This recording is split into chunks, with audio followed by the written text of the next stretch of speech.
I don't want to be strong like man who look pretty. I want to be strong like bitch that fight bears in the forest. Welcome to another episode of Bitch vs. Bear with your hosts, Amber, me, and me, Sydney, co-owners of Shield Maiden Training Co. This is a show where we bitch, laugh, and chat about all things fitness related to women and the LGBTQIA plus community. That's right. That is right. That. We do that. And this month, we are focusing on a very specific portion of that community, women of color. I like how you phrased that like it was a question. Are we doing that? We are. Well, I was trying to think of like the word I wanted to use to indicate portion, and then decided portion was what we were going with. Gotcha. So women of color have been making significant contributions to the fitness industry and, the world, and have been influential in promoting health, wellness, and inclusivity within the fitness community. They're doing the Lord's work for us all. Pretty much. Their representation and presence in various fitness domains have been growing, but historically, they have faced unique challenges and obstacles due to the intersection of race, gender, and cultural stereotypes. Yes. I would say they have, them above all else, have definitely had those obstacles. And that intersection is a really key kind of piece of it. It's like, there's just a lot going on, for lack of a better term. I mean, yeah, it's true. Like they have a lot. If you listen to last week's episode, we kind of did a surface level, like these are some of the issues they're dealing with just on a wellness level. Yeah, the disparities are high. It's high. So for a long time, women of color have been underrepresented in mainstream fitness media, marketing campaigns, and fitness-related products. Yes. However, there has been a growing movement to increase representation and diversity in the industry, with more fitness brands and organizations recognizing the importance of inclusive representation. What? Yeah. You don't say. And it's one of those, again, I think I'm going to keep coming back to this. Like, what's good for this group is going to be good for the LGBTQ community, is going to be good for women in general. Like, I think that the benefits to one help promote everyone to a better place. Exactly. Yeah. So women of color have always been strong advocates for body positivity and acceptance. And I love that. They challenge the narrow beauty standards prevalent in the fitness industry and promote the idea that fitness is for everyone. Sounds familiar? Regardless of body size, shape, or ethnicity. Yeah. And like you said, I think that kind of attitude, that kind of advocacy helps everyone. I mean, the representation of white women in fitness industries has always been that very stereotypical, thin, fit, usually blonde woman, which is not us. I think we just described Barbie. Oh, poor Barbie. We saw Barbie last night, and so we have a lot of thoughts. On a Barbie high. Yeah. Barbie thoughts. I know that women of color in fitness often challenge the stereotypes about athleticism and physical capability. Yeah. They excel in various sports disciplines and fitness activities, showcasing skills and abilities on platforms that have historically been dominated by men and or that stereotypical kind of white woman, skinny, only doing cardio. Yeah. Blonde. Yeah. And I think love that. I really love that. And I love that we are starting to definitely see them in various, I think we've seen them in sports more over the years. I think the fitness activities, like, for example, there's not a ton of diversity in, say, the CrossFit Games. Oh, yes. And I think that's when we start to see more in those kinds of arenas where we're starting to see it not just as a sports, but like general fitness and health and wellness. Yeah. We're going to be in a really good place. Yeah. And I think that's true of westernized yoga as well. like that is that very stereotypical, white lady going to do yoga. Yeah. And I think one of my favorite people to follow, one of my favorite yoga people to follow on social media is the Underbelly Yoga. And it's this larger Black woman who is super inclusive and body positive and, definitely expresses that yoga is for everybody. Like we should all be doing it, no matter who you are, what you look like. So yeah, I love seeing that representation. So do I. And I'm going to call them out. We should do this on Instagram at CrossFit Games. Mhm. I just want to know what you're doing to start to promote more diversity in the games.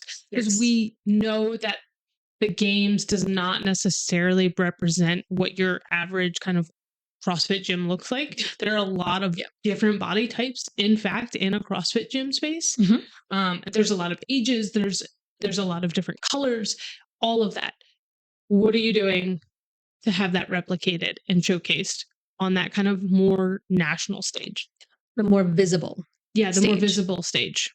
Yeah, love that. I just want to know, because I'm a big proponent. I think CrossFit is good. It gets people in to spaces that they don't traditionally go into. There's a lot of availability now. Like Mhm. there's a lot of you. I mean, no matter where you live, you can probably find 3 or 4 different gyms in your area and you can test them all out. And so I just want to know, I think that in terms of like an inclusive space-ish, Moderately. Yeah. moderately, I think the access to them is much higher than a lot of other places. And so, yeah, CrossFit Games, what are you doing to showcase and represent that on your national platform? Yeah. And that ties in well to our last point where, as more women of color gain visibility in the fitness industry, they become powerful role models and sources of inspiration for others. And I feel like this is huge. Their success stories encourage others to pursue their fitness goals without being limited by societal expectations. Yes. I think this is so important. I feel like this topic comes up. I think it comes up between us in respect to seeing LGBTQ characters in books, in movies, wherever. And it's vitally important for young women of color to see role models, to see people who look like them, who come from similar backgrounds, similar cultures, to be fit, to be in this realm of fitness and, being healthy. Yeah. And I think from what I've seen and what I have experienced, I think locally in communities, you see a lot of that. Yeah. Right. Like I know that there are a lot of sports programs and fitness programs and athletes sponsored for, designed by, and operated by Black women. And they're doing it on that level. I would love to see that grow bigger, right? Like I think it's great. And actually, we talk a little bit about, we're going to list some people who are in the kind of fitness industry and like kind of highlighted by media in some cases, who are doing just that. And I think it's amazing, great. And we need to find more ways to like advocate for them because, and some of these women have been doing it for a long time. This is not new. Right. And I think we all, look to not just our communities, because there's people in our communities and our individual lives that, we can look to, but I think to see it on a larger scale, like a national scale, is also super important. It doesn't feel like it's an isolated incident. Yeah. It's not like, oh, this just happens here because this is the community. This is everything's okay here. It's like, oh, wait, now it's like that visibility on that national level is like, oh, this isn't isolated. This is a potential like way I can travel because other people are doing it. Yeah. It can lead to, it means you can leave that community. You can go into the broader world, and it is a good place and it is a safe place. And there are things that you could be doing outside of just your community. Yeah. If that's something you want to do. If that's something you want to do. But without that representation, you don't think it's an option. And so, you put limits on yourself. As we said, Black fitness entrepreneurs have been at the forefront of creating fitness businesses that cater to specific needs and interests of their diverse communities. Yes. They have been instrumental in promoting health, wellness, and inclusivity while breaking barriers and paving the way for others. Amazing. Yeah. So we highlighted some that I think most people are not going to be super familiar with. Yeah, I didn't Or recognize these names. they will have seen them in a glancing blow and not kind of realized their importance to the fitness industry. Awesome. Yeah. Who are they? So, Keaira LaShae is a popular fitness influencer and entrepreneur known for her energetic dance workouts. Like her background's in dance, Fantastic. which we know is a huge, like, dance gets your heart rate up. And there's so many good things, and it elevates your mood. Just dance it out. Yeah, just dance it out. She has a really strong presence on YouTube where she shares her dance routines and fitness tips, and her workouts are accessible and fun, making fitness enjoyable for people of all backgrounds. Love that. Yeah. I'll have to go check her out. The name does sound familiar. I just don't know that I've actually seen her. Okay. So we also have Robin Arzon, who is the vice president of fitness programming and head instructor at Peloton. Wild. Which, of course, is a leading fitness technology company, if you've not heard from them or of them. She's a former lawyer turned fitness guru who inspires millions through her Peloton classes. Robin's powerful presence and motivational coaching have made her a standout figure in the fitness world. Yes. She's amazing. So I knew of Robin because I've taken one of her Peloton classes. My in-laws have a Peloton, and when they first got it, we were like still living there while we were buying our house. And she is one of my preferred Peloton instructors. I love her. And if I were to ever get a Peloton, I think she was like one of the only ones that I tuned into like regularly. That's awesome. And would like take her class specifically. Love that. Yeah. Super cool. That's amazing. I am going to butcher this name, and I don't mean to. I can say Massy Arias? Arias. I'm sorry, Massy. Apologies if it's pronounced wrong. Yes. And you can add us and tell me how to. I hate pronouncing people's names wrong.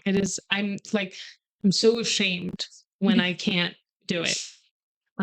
She is a fitness trainer and entrepreneur who gained fame through her social media presence, which I think a lot of people, obviously, that leads a lot of people to more access to individuals, and it's a great pathway. Yeah. Her journey from overcoming depression and an unhealthy lifestyle to becoming a fitness icon has inspired countless individuals.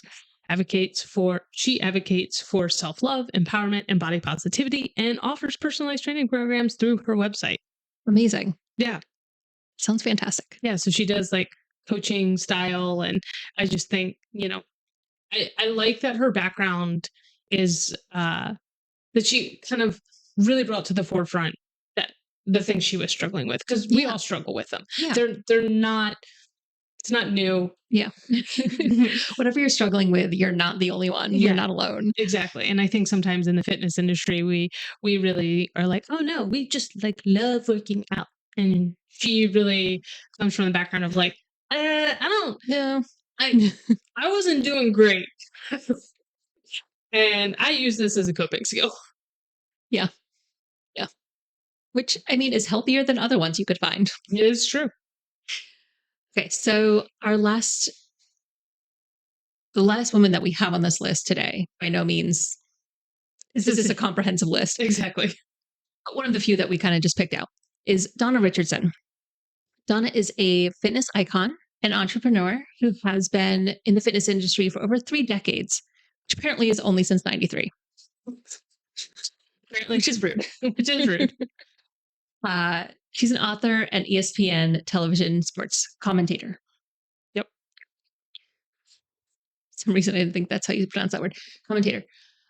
She's widely known for her series of fitness videos. She was appointed in 2006 by President George W. Bush to serve on the President's Council on Fitness and Sports.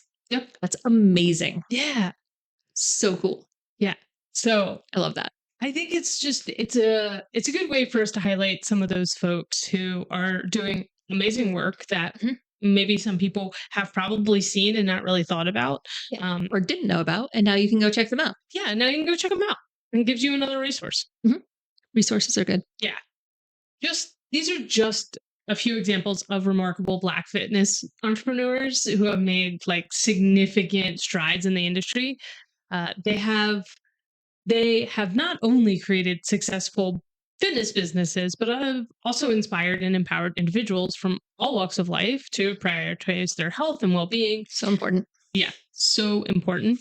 Dedication to inclusivity and diversity has had a transformative impact on the fitness community. Yeah. So their dedication to inclusivity and diversity has had a transformative impact on the fitness community, making it a more welcoming and empowering space for everyone. Also, very important. Yeah. Because everyone needs fitness. Everyone needs fitness because guess what? We don't some form of it.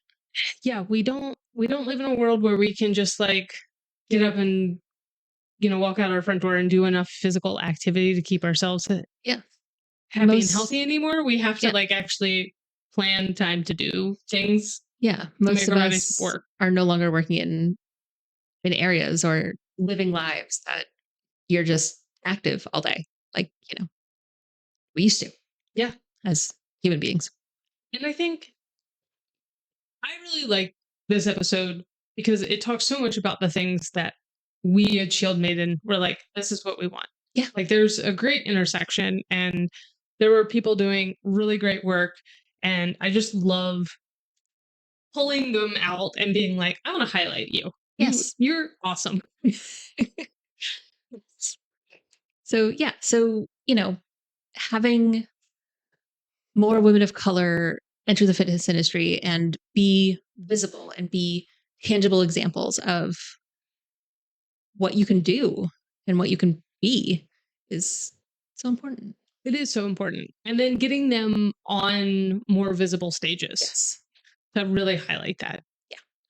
And especially in this day and age where we consume so much information, it's hard to kind of compile it all. Yeah. And be like, wait, what? It's like, okay, I think if we can get them as they've been doing, and then other sports and other arenas like the CrossFit Games, I think that will really help because right now, you pull this person from social media here, TikTok here, and just having a place where they get that kind of notoriety and recognition in a very visible way is going to help all of us. Shield Maiden, all of the the women of the world. Women unite. I think it's that representation really matters. It does. And if there is somebody that you really like you follow, send them to us. Tell us about them. Tell us about them. We want to know. Yeah. Tell us. We can shout them out. Yeah. Because we're going to do that on social media. Yes. We're going to shout out everybody. Do you know where to find all these people that we just listed? Yeah. Okay, great. All of them have like Instagram accounts and stuff. Like they're pretty prevalent. We're going to shout out everybody. Yeah. And we're going to call out CrossFit. We definitely are. They're going to love that.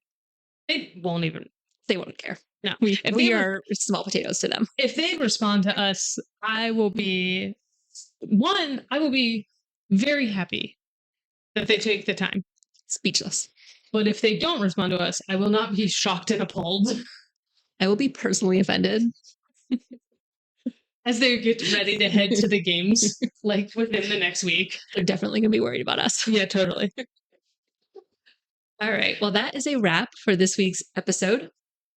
Keep listening as we continue to explore at least the surface of this topic of women of color in fitness. And reminder, if there is something that you would like us to discuss on the show, let us know.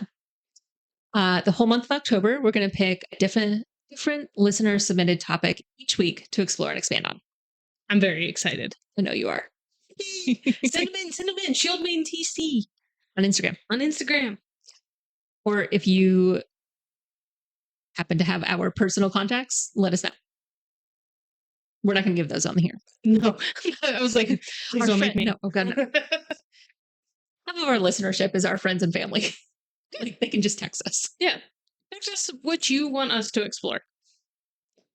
And if you want to be on the show for it. Oh, yeah. We love having guests. We do love having guests. If you want to come on the show and talk about your topic. Yeah. Yeah. Why not? We'll figure out our video to show up on video. Yeah. If you want. You don't have to be. Yeah. You know how I feel about that. Amber loves video.